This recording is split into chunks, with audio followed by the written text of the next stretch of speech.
स्वागत है आपका बिंदास बोल में। आज हम चर्चा करेंगे, चूंकि 2 दिनों बाद होली है और होली के रिलेटेड हम लोग बात करेंगे क्योंकि रमजान का महीना चल रहा है। मुस्लिम समुदाय के लिए एक पावन महीना है और ये त्यौहार उस वक्त थोड़ा सा चर्चे में और बढ़ गई जब यूपी के संभल के एक ऑफिसर ने एक बयान देते हैं और कहते हैं कि साल में 52 बार जुमा आता है और होली साल में एक बार आती है और जिनको रंगों से चिढ़ है वो घरों में रहें, उस दिन ना निकलें क्योंकि जो होली है 14 मार्च जुमा का दिन है और जुमे के दिन मुस्लिम समुदाय के लोग काफी तादाद में मस्जिदों में नमाज पढ़ने के लिए जाते हैं, अपने घरों से निकलते हैं, जब रास्ते से होकर गुजरते हैं और चूंकि उस दिन हिंदू भाइयों का होली का त्यौहार रहेगा, उस दिन मामले कुछ संगीन होने के डर है, जिसको लेकर सब जगह पे सुरक्षा काफी तैनात की जा रही है, पुलिस प्रशासन भी तत्पर देखी जा रही है। आइए हम लोग बात कर लेते हैं सुरेश सर जो हमारे वरिष्ठ पत्रकार हैं, उनसे हम लोग बात करेंगे कि जिस तरह से यूपी के संबंध में जो बातें हुई और उसके बाद पूरे देश में चर्चा का विषय बन गया कि एक पुलिस ऑफिसर इस तरह की बातें रख सकता है, वो कहां तक सही है कहां तक गलत है। सुरेश सर, जिस तरह से यूपी के संबल में जो ऑफिसर ने अपनी बातें कही कि जिनको रंगों से चिढ़ है वो अपने घरों में रहें, बाहर ना निकलें क्योंकि साल में एक बार होली आती है जबकि जुमा साल में 52 बार आता है, तो इस बात को आप किस तरह से देखते हैं, क्या कहेंगे इस पर? देखिए, जहाँ तक जो वहाँ के सीईओ अर्जुन चौधरी हैं, ये बात उनका कहना किसी एक समुदाय के लिए अच्छा नहीं लगेगा और सामाजिक तौर पर भी एक्सेप्ट नहीं होगा। कारण कि आप डायरेक्ट किसी को यह नहीं कर सकते हैं कि आप घर से निकले ही ना,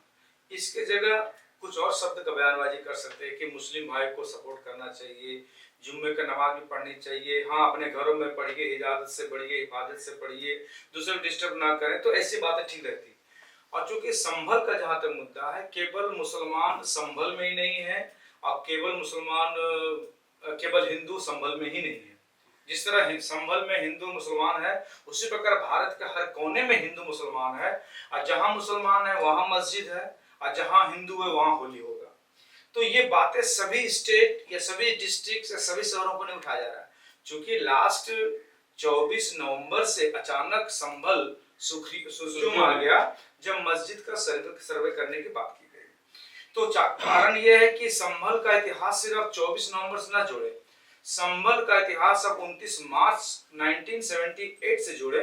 जब वहां एक दंगा हुआ था, उसमें 204 लोग मारे गए थे, जिसमें से 4 मुस्लिम और बाकी हिंदू थे। कहा जाता है कि ये घटना तब से घटित आ रही, हाँ उसके बाद एकदम साइलेंट रहा क्योंकि वहां के हिंदू लोग पलायन हो गए।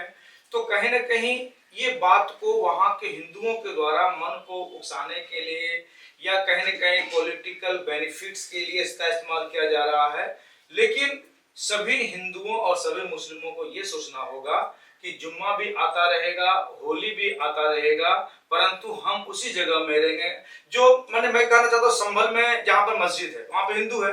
तो जुम्मा के बाद यानी कि 14 तारीख के बाद भी वही मुसलमान वहीं रहेंगे, वो भी हिंदू वहीं रहेंगे। तो सीईओ क्या बोलता है, एडमिनिस्ट्रेशन क्या बोलता है, वो तो ठीक है, उसकी बातें अपने जगह पर, आप पॉलिटिकल इंस्पायर होकर बोला है या क्या बोला बात की बात है, लेकिन मैं एज ए भारतीय, एज ए हिंदुस्तानी यही बोलना चाहूंगा कि सीईओ जी का जो कहना बयान है वो थोड़ा सा नहीं सही लग रहा है। सुरेश जी, देखा जा रहा है कि त्योहार खुशियों का त्योहार होता है, चाहे होली हो, होली हिंदू समुदाय के लिए एक पावन त्योहार है, रंगों का त्योहार है, लोग एक दूसरे को रंग लगाते हैं, जब रंग लगाते हैं तो ना जाति देखते हैं, ना पैसा देखते हैं, ना अमीरी देखते हैं, ना गरीबी देखते हैं, कोई भेदभाव नहीं होता है। लेकिन त्योहारों के वक्त में ही देखा जाता है कि 2 धर्मों के बीच भेदभाव आ जाती है और कहीं ना कहीं जिसको आम जबान में उकसाने की कोशिश होती है। और जिस तरह की ये बयानबाजी हुई, आपने देखा होगा पूरा हिंदुस्तान में एक अलग सा माहौल बर्पा हो गया और कहीं ना कहीं एक टेंशन इरप्ट है कि जुमे के दिन होली है, उस दिन क्या होगा, लोगों में एक डर सा है। लास्ट में आपने देखा कि मध्य प्रदेश में जिस तरह से चैंपियंस ट्रॉफी जीतने के बाद एक जश्न का माहौल एक मातम में बदल जाता है, जब मध्य प्रदेश के महू में हिंसा होती है जिसमें कई घरें जलाई जाती हैं, कई गाड़ियां जलाई जाती हैं। तो पहले त्योहार आते थे तो खुशी का एहसास होता था, लेकिन अब जब त्योहार आ रहे हैं, कुछ ऐसे त्योहार, वहां एक डर भी लगा रहा है खुशियों के साथ कि उस वक्त कुछ दंगा ना हो जाए, कुछ ऐसा ना हो जाए कि मानवता शर्मसार हो जाए और किसी पर्टिकुलर एक कम्युनिटी को नुकसान ना उठाना पड़े। तो इस पे आप क्या कहना चाहेंगे? देखिए, मैं तो सीधी सी बात कर, जैसे बिंदास बोल नाम रखे अपना प्रोग्राम का, हो सके मेरी बातों से कितने लोग इत्तेफाक रखे ना रखे दूसरी बात है। जैसे कि हर बच्चे का एक गार्जियन होता है, उसी प्रकार हर धर्म का धर्म गुरु होता है। जैसे मुस्लिम लोग में मौलवी साहब होते हैं, मौलाना साहब होते हैं, उसी प्रकार हिंदू धर्म में भी बहुत सारे धर्म शास्त्र लोग होते हैं। तो ऐसे मौके पर इन धर्म गुरुओं को या फिर मौलानाओं को अपने समुदाय को, लोगों को समझाना चाहिए कि मौलवी साहब को कहना चाहिए, क्योंकि आम आदमी से लोग कम प्रभावित होते हैं, लेकिन जब कोई मौलाना, जब कोई पंडित या कोई धर्मशास्त्री या धर्मशास्त्र की ज्ञाता विद्वान जब कहते हैं तो लोग उसको सुनते हैं। तो ये बातों को ध्यान रखना चाहिए कि मौलवी साहब के द्वारा कि जुम्मे के दिन क्या एहतियात बरतनी चाहिए मुस्लिमों को, और धर्म गुरुओं के द्वारा भी हिंदुओं को समझाना चाहिए कि किस प्रकार एहतियात बरतना चाहिए। और एक बात मैं अक्सर बोल रहा हूं कि जब हम रास्ते में चल रहे हैं ना, रास्ता जब एक ही हो और दोनों गाड़ियां आमने सामने आ जाए तो समझदारी इसी में है, किसी एक को पीछे करनी पड़ेगी, किसी एक को पीछे करनी पड़ेगी। लेकिन अगर दोनों जिद में आ जाए कि मैं नहीं जाऊंगा पीछे, मैं नहीं जाऊंगा, तो वो समस्या महीना साल हो जाएगा, वो दोनों गाड़ियां वहीं पड़ी रहेगी। बिल्कुल सुरेश सर ने बिल्कुल सही कहा कि जो भी मामलात है, चाहे किसी भी धर्म के लोग हैं, अपने धर्म गुरुओं को बात जरूर सुनते हैं। तो हर धर्म जो गुरु हैं उनको अभी एक जिम्मेदारी लेनी चाहिए। They should lead from the front, के आकर के सामने आए, समझाएं अपने धर्म के लोगों को कि प्यार मोहब्बत से रहना है, आपसी भाईचारे से रहना है। अगर दोनों धर्म के गुरु अपने धर्म के लोगों को समझाते हैं तो जिस तरह से डर और शंका के माहौल है उस तरह से लेकिन एक ना हो पाएगी। लेकिन ये मेरा शर्त है कि वो धर्म गुरु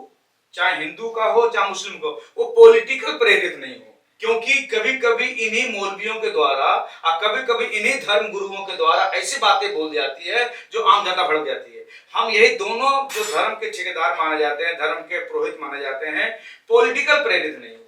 बस हम लोग बस एक छोटा सा चर्चा बस बनाने की कोशिश इसलिए कर रहे थे क्योंकि जिस तरह से संभल से जो होली को लेकर के पुलिस ऑफिसर का बयान आया जो निंदनीय है, क्योंकि जो एक पुलिस ऑफिसर होता है, एक गवर्नमेंट का कोई भी अधिकारी होता है, जब वो शपथ लेता है तो वो देश का हर एक नागरिक का लिए वो जिम्मेदारी लेता है। एक पुलिस ऑफिसर जो है अपने जुडिशरी, अपने जो अंचल में होगा, वो चाहे हिंदू हो या मुस्लिम हो, किसी भी धर्म के लोग हैं, उस सबके लिए वो रक्षक है। लेकिन जब रक्षक भक्षक बन जाता है या रक्षक की आवाज इस तरह से आती है तो सवाल बड़े उठते हैं, सवाल खड़े होते हैं। आपकी अलग अलग विचारधारा के लोग होते हैं, लेकिन हमारा मकसद था कि एक वीडियो बनाएं और लोगों तक पहुंचाएं कि देश हमारा है, हम देश वाले के हैं, तो हमें एक दूसरे की बात समझनी पड़ेगी, एक दूसरे के धर्मों का भी ख्याल रखना पड़ेगा, इज्जत करनी पड़ेगी। और एक जैसे कि सर ने बताया कि जब रास्ते तंग हो और दो गाड़ियां आमने सामने हो तो किसी एक को पीछे हटना पड़ेगा या उसी तरह से मैनेज करके चलना पड़ेगा, नहीं तो या तो रास्ते तोड़ने पड़ेंगे या तो आपस में गाड़ियां लड़ेगी, नुकसान दोनों गाड़ियों का है। तो समझ सकते हैं कि हम कहना क्या चाह रहे हैं। तो चूंकि जुमा का दिन है, त्योहार होली का है, रंगों का त्योहार है, इस वीडियो के मकसद हमारा था कि हमारे देशवासी, हमारे व्यूअर्स प्यार मोहब्बत का पैगाम दें। हिंदू भाई अगर देख रहे हैं तो चूंकि ये त्योहार होली का त्योहार है, खुशियों का त्योहार है, रंगों का त्योहार है, तो त्योहार ऐसे ही मनाए कि खुशी मातम में ना बदल जाए। और एक बात बोलना चाहूंगा लास्ट में सर, अपने चैनल के माध्यम से बात संभल तक नहीं है, संभल का मुद्दा जरूर उठा रहे हैं, लेकिन वो हर इलाका जहां हिंदू मुस्लिम रहते हैं, मैं उन पेरेंट्स को ही बोलूंगा कि भैया गोली चलेगी तो तुम्हारा बेटा मरेगा, तुम्हारी बेटी मरेगी, ना नेताओं को कुछ जाएगा, ना मौलवी को कुछ जाएगा, ना पंडित को कुछ जाएगा, ना अर्जुन चौधरी सीओ को कुछ जाएगा। इसीलिए अपनी सावधानी में अपना बचाव है। तो बात संभल की नहीं, बात पूरे हिंदुस्तान की। बिल्कुल बात पूरे हिंदुस्तान की है। तो अगर हम आपस में प्यार मोहब्बत से रहेंगे तो देश भी आगे बढ़ता रहेगा और हमारा भी डेवलपमेंट होता रहेगा। तो धर्म मानना है, लेकिन इस तरह से नहीं मानना है कि दूसरे धर्म को नुकसान पहुंचे। चाहे मुस्लिम समुदाय के लिए रमजान एक मुतबर्रक महीना है, लोग प्यार मोहब्बत से रोजे रखते हैं और प्यार बांटते हैं, तो इस महीने में प्यार ही बांटा जाए। अगर नफरत आती है तो नफरत का जवाब प्यार से दें, ताकि नफरत करने वाले भी लगे कि कहीं हम लोगों ने गलती कर दी और उनके तरफ से भी प्यार देखने को मिले। बिंदास बोल में एक छोटी सी एक कोशिश थी, होली से पहले जिस तरह से माहौल बिगाड़ने की कोशिश हो रही थी या जब माहौल बन रहे थे, हम लोगों ने एक वीडियो बनाया और एक आग्रह है, गुजारिश है हमारे व्यूअर्स से कि होली के दिन सावधान रहें, सुरक्षित रहें और इस तरह से अगर मामला